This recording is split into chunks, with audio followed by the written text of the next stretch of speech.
আজকে আমরা দেখব আল আমান বাহেলা খাতুন জামে মসজিদ, যা 20.5 বিঘার উপর জমিতে নির্মিত করা হয়েছে।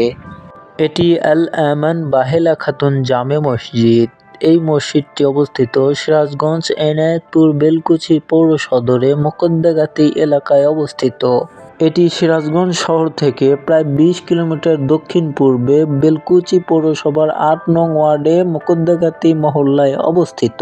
এই মসজিদটিতে একটি বিশাল রঙের গম্বুজ এবং 34 মিটার 110 ফুট উচ্চতায় দুটি মিনার রয়েছে।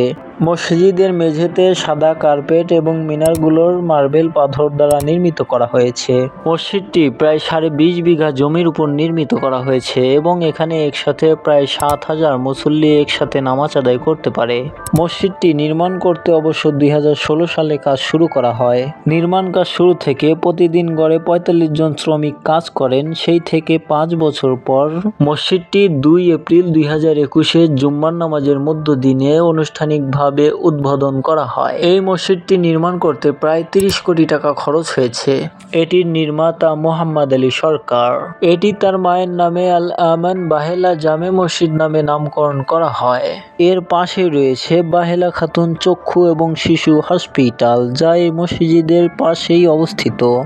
আমরা এখন জুতা খুলে মসজিদের ভিতরে ঢুকবো আপনাদের দেখানোর জন্যে। এটা অবশ্য টাইলস করে, পুরোটাই টাইলস করা, সেই জন্য আমরা জুতা খুলে ঢুকলাম। আর এখানে যে অজু করার জায়গাটা রয়েছে, সত্যি অসাধারণ সেই দৃশ্যটা। তো আপনাদের সামনে আমি তুলে ধরার জন্য চেষ্টা করছি। এটি হলো মসজিদে যাওয়ার মেইন গেট, যা সামনে দুটি ফুল গাছ লাগানো রয়েছে, কত সুন্দর দেখাচ্ছে দেখুন। আর এটি হলো মসজিদের ভিতরে, কত সুন্দর মসজিদ বানিয়েছে। আল্লাহর এটি ঘর, কত সুন্দর দেখাচ্ছে দেখুন। আর এটি হলো অজু করার স্থান, কত ফ্রেশ পানি দিয়ে মানুষ অজু করে দেখুন, একটু আয়রন নেই। আর এটি হলো সামনে, দেখুন কত সুন্দর ডিজাইন করেছে। এটি হলো বাহির, আর এটি হলো তাদের সামনে যেটি জায়গা রয়েছে, সেখানে অনেক ফুল গাছ লাগানো, অনেক ফলের গাছও লাগানো রয়েছে এবং এদের ডিজাইনের জন্যই এটি অনেক পপুলার হয়ে উঠেছে।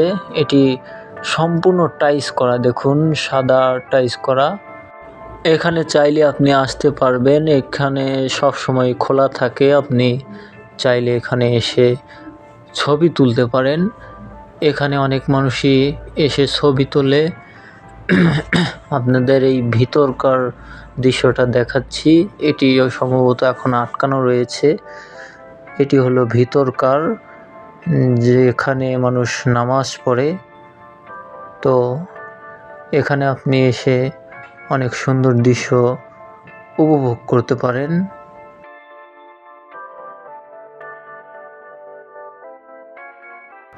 আর এর পাশেই রয়েছে অনেক সুন্দর সুন্দর ফুল গাছ, যা আপনার মনকে অনেক হ্যাপি করে গড়ে তুলবে।